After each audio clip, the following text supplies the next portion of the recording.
people are a bit emotional and they take things personal, but business Mhm. is business, it is what it is. You just react and you do it, and you go home back to your family, you live your life and that's it. Just life, that's what life is. That's right. That's right. Like we often talk about like how to be polite in the workplace. The thing is like the reason you don't sound polite to people is that they don't sound polite to you first, and then like you get irritated, and then like you respond with angry words and stuff like that. In our Chinese culture, there is a long power distance, but in some countries, like in some foreign countries, especially the USA, they will think that well we are equal, like we are just I don't know like if I am right, like we're just colleagues. I work for you, but well it doesn't mean like I am lower than you or like I am not as important as you. We are at the same level actually. Am I right? I definitely get what you're saying.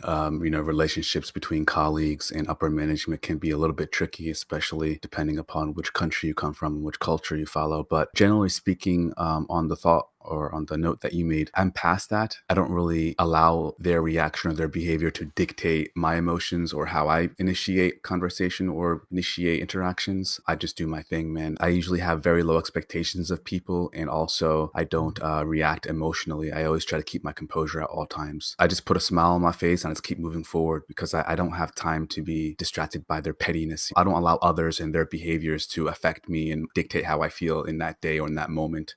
Like, comment, and subscribe. Click that bell notification. Follow me on HelloTalk. Follow me on Instagram. Subscribe. Am I finished?